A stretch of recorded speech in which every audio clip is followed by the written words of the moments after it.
Hey guys, welcome back to Seller Sessions. Back with me today is Brent Zahradnik. How you doing, Brent? Hey, doing quite well. Very hot here in Montpellier, so I hope the fan is not interfering too much. No, it's all good. Do you want to give the audience a little bit of background on yourself before we start? Sure. I've been with doing Amazon advertising work since 2015, almost exactly 5 years. It was August. Started an agency called AMZ Pathfinder. I hope one or two of you is familiar with. And yeah, we focus a lot on the EU, North American markets, DSP, Seller Central, Advertising Console, all platforms. Excellent. Okay, so today's subject, sorry, just sharing these to the groups quickly, is one, and I've been speaking with my private group about this, and I've had private conversations, because people will come to me not only like to come to the agency, but actually ask me questions on diagnosing problems with not either being with the right agency or problems that they're faced over a period of time. And I thought it'd be good for Amazon sellers, because obviously there's always the side that you hear is in Facebook groups, like key things are, we're looking for a agency that are good, that are cheap, get good results, and that we can trust them. So there are people asking fair question, but they're asking for a lot there. And what I want to get across, we'll start with the software and the switching costs and that first. I want to try and diagnose and make it hopefully appealing for people that so they make the right decision sooner, because you don't want to be that guy or that girl on your fifth agency. There's obviously a problem there that's lied in between. You know, is it you? Is it your products?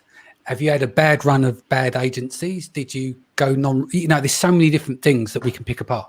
But let's start without naming any softwares or anything like that. Let's talk about, you got some notes on that switching cost for someone who's gone from, say, being on software, translating to a new software, or gone from being with a company with software and then moving off of that software, going back to manual management. Do you want to walk through some of these?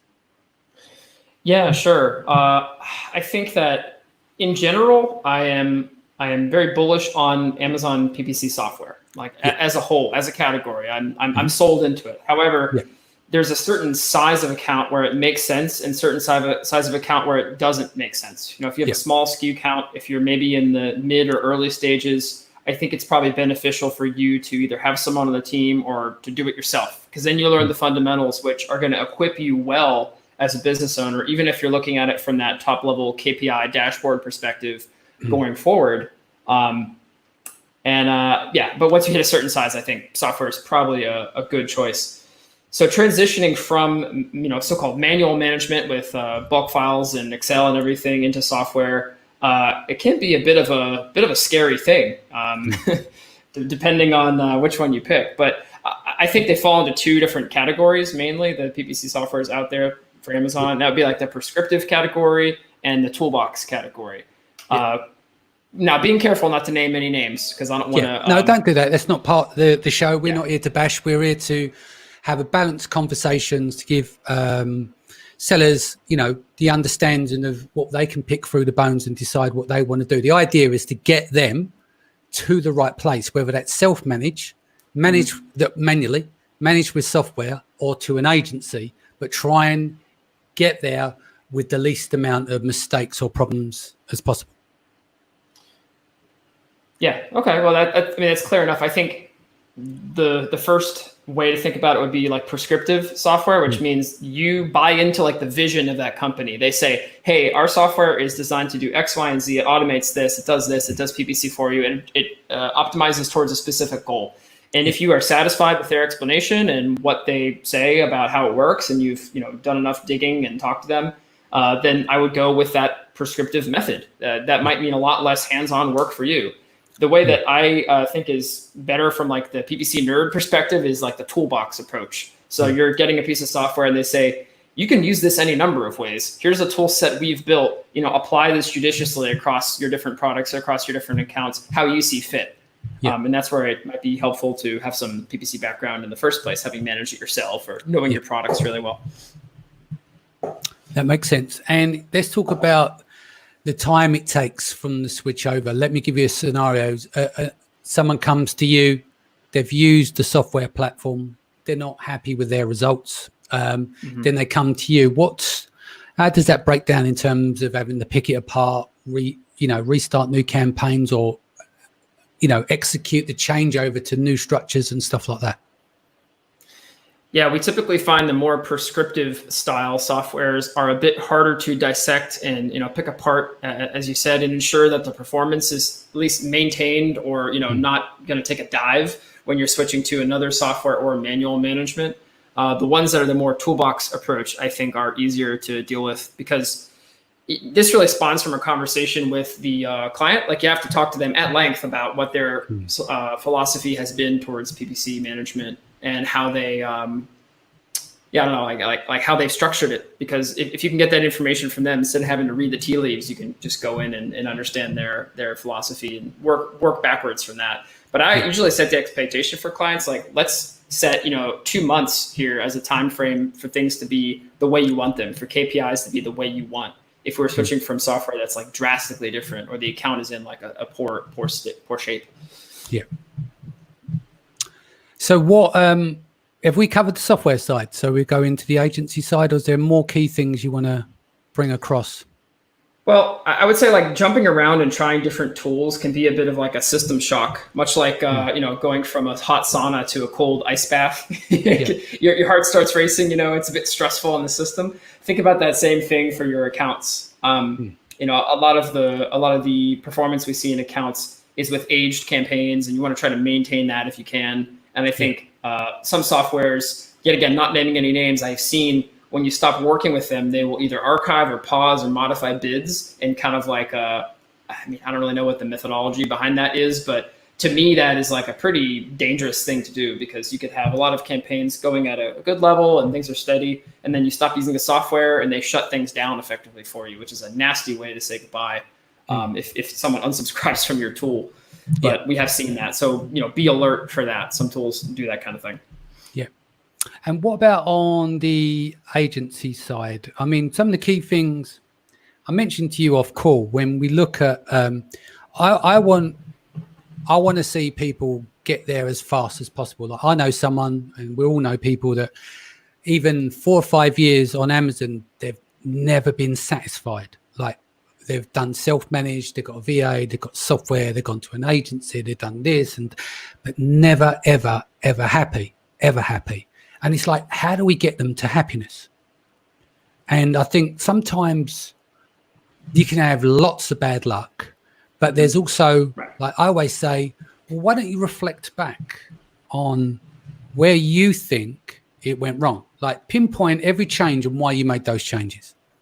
And what does that equate to? So let me give you another thing to chew on, and the audience to chew on as well. When you go to an agency, believe it or not, we, other than the PPC parameters, unless we're asked, we have very, very little control. We have one macro control over that, I'll get to in a moment. So let's look at it. We can't determine your brand name. We can't determine what products you select. We can't determine your category. We can't determine your overheads. We can't determine your margins. The only thing that we can determine, and partly with a crystal ball, because no one has a 100% answer, is do we think we can do something good for you?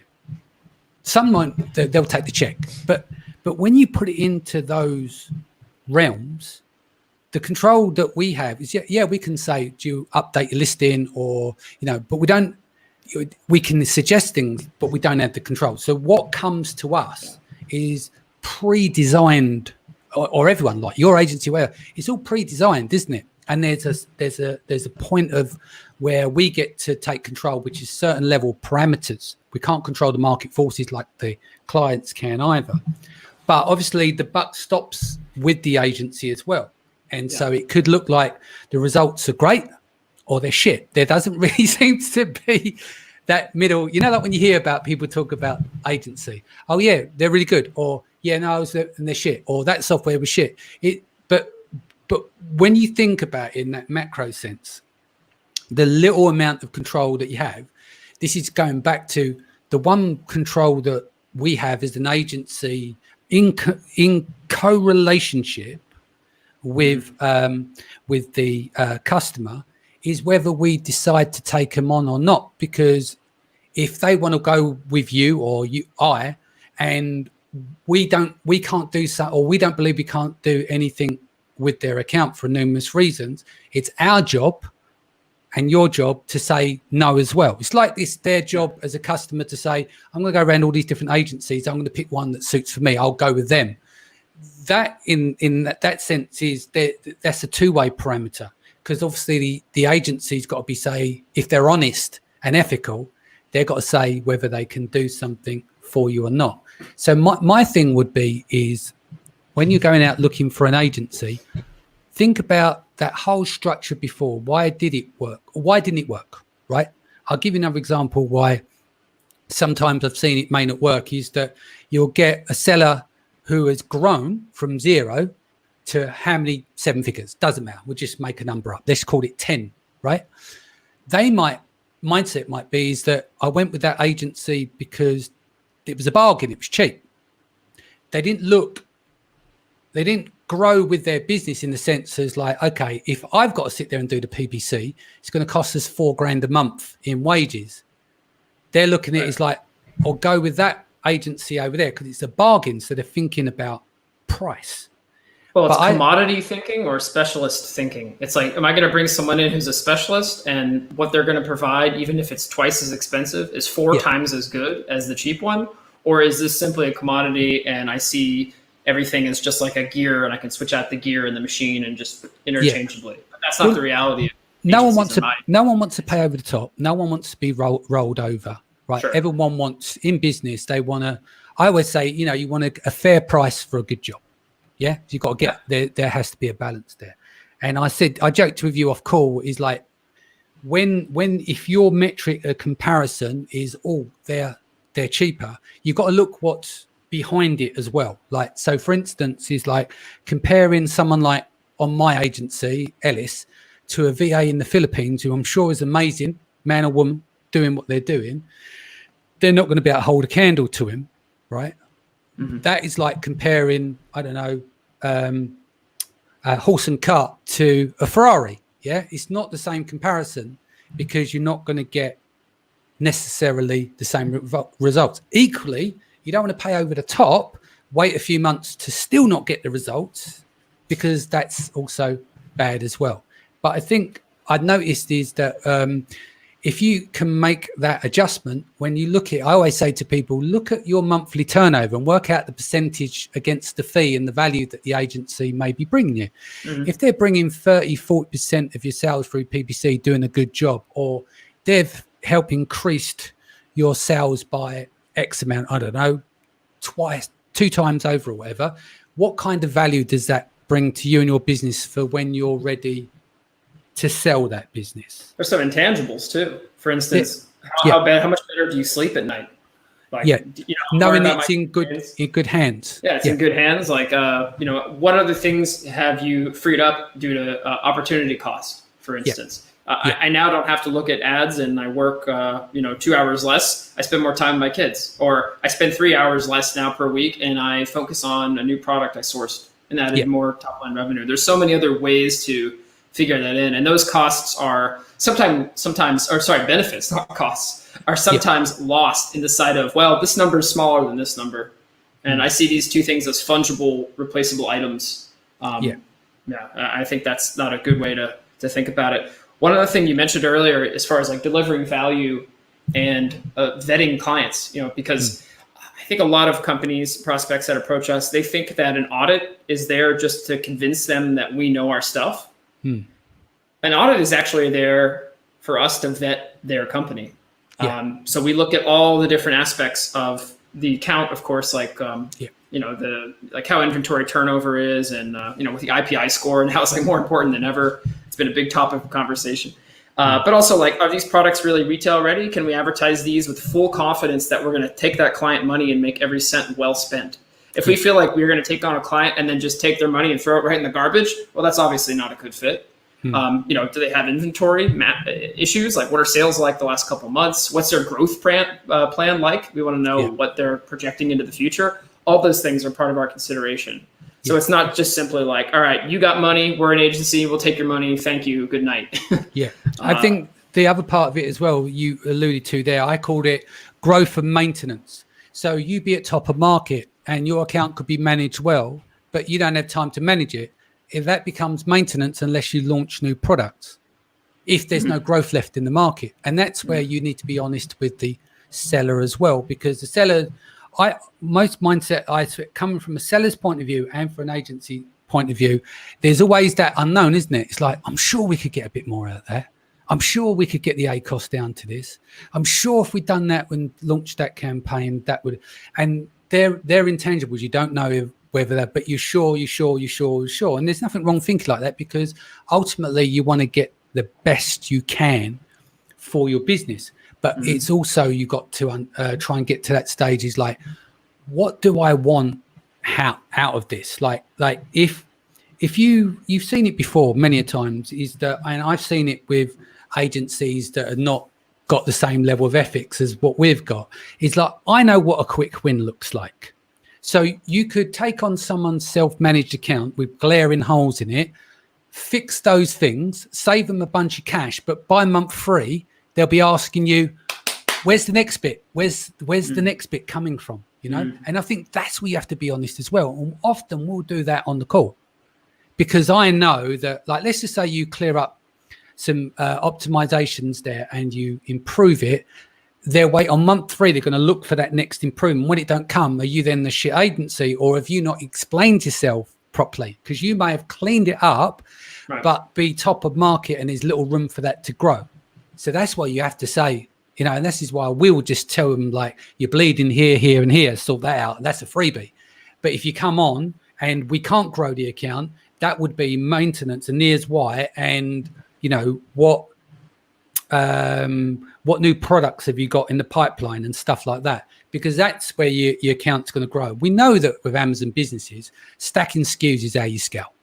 Obviously, you've got to pick winners, but stacking SKUs is how you scale. Right. But I think we need to find a way of getting this happy marriage to work, because it's not easy to find the right dance partner, you know, because the same people that will talk and going, oh, I'm thinking of trying this agency out there.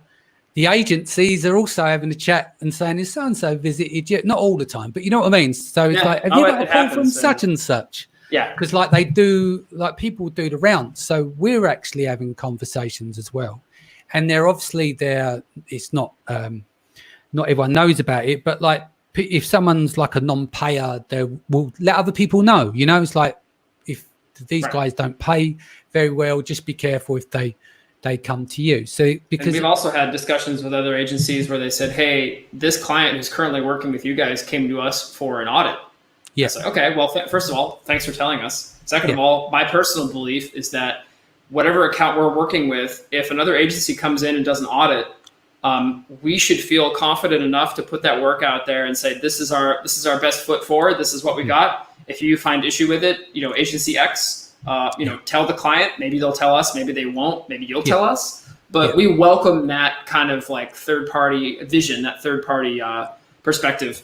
Just a funny anecdote. I had a gentleman from India recently who got in touch with us about his account. It's like fairly large, especially for that marketplace. And I said, hey, let's do an audit. This looks like a really good fit for us, because it did at first glance. And you know, emailed a week later saying, hey, well, what's up with the invites? We're waiting to get this started. And he said, oh, our agency heard that you wanted to do an audit, and they don't want me to send you invites to see the account.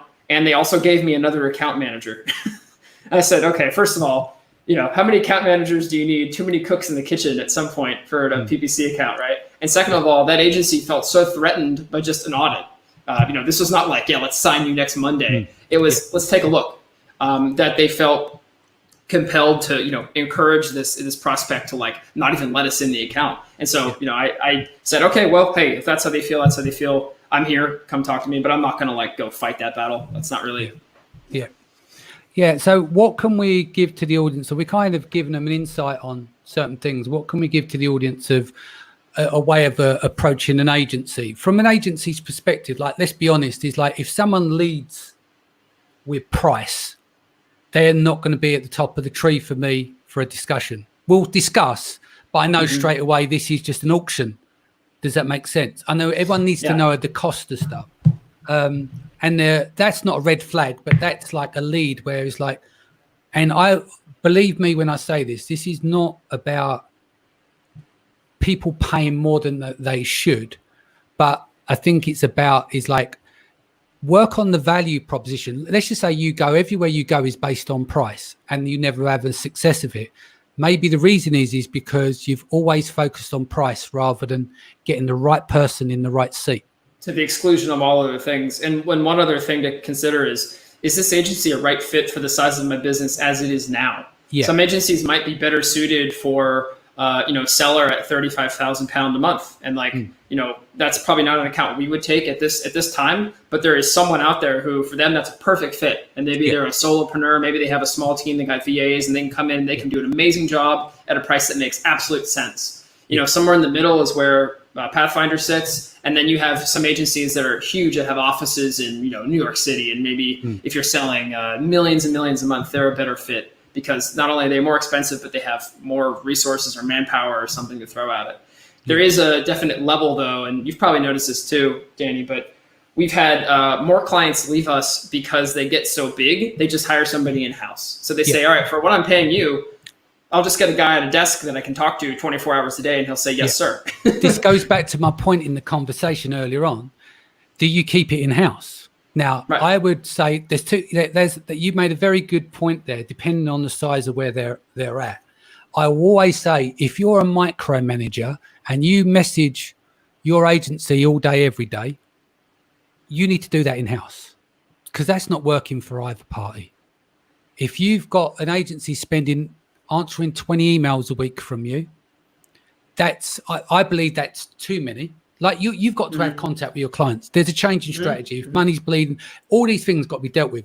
But if you will look through your Trello board or whatever your email communication, you got to look, and if you took an honest appraisal, how much is that just being busy because you want control over the situation, right? Or at least to feel like you have that absolute fine-tuned control. Yeah. It should be how much of it is helpful, useful communication that's going to further the KPIs established already and assist the people at the agency who are executing on things like this. Because you can say, I hired an agency, I saved 5 hours a week, but then I spent 3 hours emailing them. Yes, exactly. Yeah. So you've got to get to a point. This is why I'm saying find the right dance partner. You've got to be comfortable with someone you trust because all that could melt away. Unless, of course, that's what you do. You're a micromanager. It's innate. You can't do anything else. Then do it in-house. Have someone that that you can hit on Slack all day long. Have you done this? But if you're trying to truly grow your business, you want to focus on other areas of the business where you excel at. Yeah, because I always say to micromanagers, and I've seen it open massively for them. It's like put yourself on the other end. Imagine what it's like for you to be micromanaged all day long. Messages coming across and not allowing you to breathe to get on with your work. They couldn't stand it because it's control, isn't it? Whether that and control doesn't have to be a bad thing, but once you relinquish some of that control and have trust, it helps you grow as well. And so the whole point is that you have to look. I would say look at who you are before you even look at your products, to see if you should be taking it out of house or it should be in-house. It should be managed on software, just because you need to work out who you are as a person. Like I always like to have conversations that are non-PPC to understand the mindset of the customer, where they are. And generally, a lot of our clients are people that want to grow other areas of their business. They don't want to be in the minutiae anymore. Of course, they want an understanding of what's going on. They're not stupid. They don't want to just carry on and I'll just trust you. They want a hand in what's going on with the PPC, but they don't necessarily have to do it on a day-to-day basis. It's more on a weekly or on a monthly basis, and they have allow them to demand certain metrics that are either reported on or met on a consistent basis, and maybe communication is also scheduled on a consistent basis. I think our most successful clients that we work with, just in terms of business growth and and how we interact with them, we have some kind of very rigid communication schedule that we adhere to. and we have reports that go out at certain times, and they're good about getting back to us. They're active. If we say, hey, we see issues with this listing, they go and they tackle it. It's put through their processes and through their team. Those are the ones that we have the best success with and growth for sure. Yeah. I mean, going back to when you're looking for an agency as well, everyone wants to put it into their spreadsheet. Oh, this is going to cost, you need to compare. You're going to go out and get pricing for products. It's a natural thing to do. Of course, you want to know what the fee is. And of course, you don't want to have your time wasted in case it's outside your budget. But it's finding that balance is that the constant being led on price. Subconsciously, you go for the cheap end. I mean, I spoke to someone the other day and I said to them, the agency that they're with is, carry on doing what you're doing and anything else. And I said, why don't you ask how much more it would cost to get the top guy? As another example, because it saves switching costs, right? Let's just say that someone who's looking after your account is not as skilled as the person that you spoke to, and you feel you're not getting the results. Instead of moving agency, which is the pain of the switching costs, if you think in your head you've got it for cheap or low cost, and it's a bargain, why don't you ask them how much it's going to cost to get the cream to manage it, which could have dramatic impact on your account? Right, because ultimately agencies, if they're run well, are composed of a bunch of people who have varying perspectives and outlooks and experience levels. And if we're doing our job, we should be matching those things to the accounts as best possible. For instance, we deal a lot with the EU, so it's like, okay, someone's a native French speaker, like they're going to go on the French account. This is just how it should work. But skill level is an interesting idea there too. Yeah, because there's differences for sure. Yeah. So I think that's something where that would help people. Just looking at the same situation each way. Like I say, like a lot of the agencies in our space are run by good people, very little in the way of over competition. Look at us when we go to PPC Congress. You come on my show, and there's round tables. 99% of the people in the PPC part of the Amazon world community get on, share information, help each other. I mean, I've been asking you, George, and stuff about stuff with DSP, and it's like, you just opened the cabinet for me, do this, do that, go there. And like, we're meant to be competition, but we don't act that way. And I think that reflects well in the industry in kind of like cottage size, that we are now. And I hope that maintains for years to come too. I really do. So my point in the people that are running these agencies, 9 times out of 10, they're doing their very best. They're just like you, the seller, who are trying to get on, right? They're trying to do the best that they can. And I think sometimes people forget that the people at the agencies, sometimes maybe, because of the stress of running an Amazon business with COVID and going up and down, there's a lot at stake as well. It can feel like the stakes are really high because in some cases they truly are. So, you can be short with an agency or be super demanding or, say something that it has a lot more rough edge to it than you intend. But at the end of the day, we also try to remember, and you told me this once some years ago, Danny, is like the people you're working with and these businesses are humans. And if you're going to talk about price, you're going to talk about value exchange, if you're going to talk about how things are, reasonable or unreasonable for us to do as an agency, they should be sympathetic to that viewpoint if they're like a reasonable, good person to work with. So we can say, actually, you pay us not only to do this, but also to give you counsel sometimes. And sometimes we're going to push back and say, no, actually. And that's just the natural course of things. It might sound odd at first, right? To some people, like, what? An agency should always be there to say, yes, sir. But, not always. I think not everyone's like that. We've got some all of our clients, I'd say, are amazing. I'm happy because it's part psychology, part what can you do for their business as well. I have good relationships with all. If I didn't have a good relationship, it's just money. Do you know what I mean? It's like, I'd rather have the relationship because I think when people are not stressed out, let's be honest, it's like that carrot and stick thing. Like, I'll be the first to admit, if I get the vibe of a carrot and stick situation, regardless of the account, they're gone. I'm not taking them on board because it upsets the apple cart, because I don't want that person upsetting Ellis and the rest of the team. Right. Because, well, that's a whole nother dimension we could have an hour long talk about. So I just think is that is that I think most agencies in the space, one, they know each other. Two, they're not trying to compete with each other or take each other's clients intentionally. Yeah. But just remember, these are human beings trying to do the best for you. Now, that, you know, if people are not delivering on your accounts, then you need to sit down. You need to have these conversations and find the wheres and the whys. But it's always good if you can keep that communication field open and just be honest with each other. Like the other one I call is the hero and hero to zero cycle and vice versa. Like you could get an account, like if you, depends on the person, you can get, some people might get a bit of amnesia, because like you can take account on, grow it like month on month, it just keeps growing, and then it has a dip after like 9 months of growth. And then they're really upset with you and like demanding to like, what's going on? And it's like, you do realize is that, you know, there are many reasons for this. We can sit down and sort this out, but you have just grown for the last 9 months in a row. So sometimes you can be like, yeah, you know, like everyone's clapping, everyone's happy, but a metric might go down or the market might change and stuff like that. Then suddenly you go from the hero to zero. And well, so that's when the stressor is introduced to a relationship and things are really put to the test. Yes. So yeah.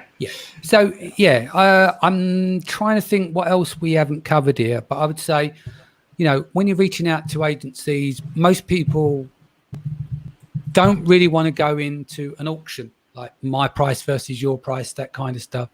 And just have a think about who you are as a person. Is it suitable? Am I ready yet to put it out of house? Should I be using software? Am I a micromanager? Do I just want to get this stuff off of my plate? Because ultimately you don't want to get to a stage where you're on your fifth change, because as we said, the switching costs are quite heavy. So I would definitely sit down and look through, if you've changed agencies 5 times, you've got to take some of that responsibility on your shoulders as well, and look where that went wrong, because you don't want to do that after the 6th or the 7th agency. Is that true? I think that pattern is pretty telling. I think that might mean that part of the problem might be you. So yeah, it might be time to do some, and listen, and that doesn't mean that you're a bad person, because that might be you. It just might mean that if you're a micromanager and feel the need to contact your agency all day, every day, because that's part of your workflow, then maybe what it is you need to manage in-house. Therefore, you resolve it. Doesn't make you a bad person. Or it could be that, you know, the products that you got, you're forgetting that you haven't launched any new products. You've got the same product since 2015. Cost per click's gone up, but your margin hasn't.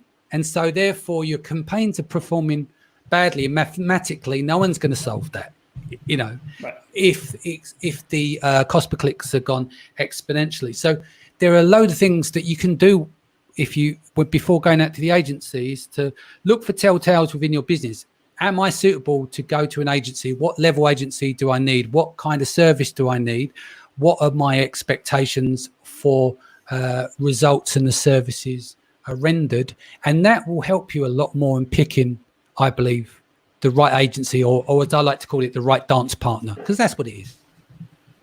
I agree. Although, Danny, I have to go, actually. I know, I got because a prospect call. You got a prospect call, and you're 4 minutes late. So we'll jump off for now. But guys, leave messages in the comments. I'll follow up here. But this is purely to help you, to see if we can get you to a faster place to reduce that frustration. Because I see that in the community, one of the biggest frustrations is that they can't, sellers can't get to a place where of satisfaction of PPC. There's always that move, and it's a common theme that I'm seeing.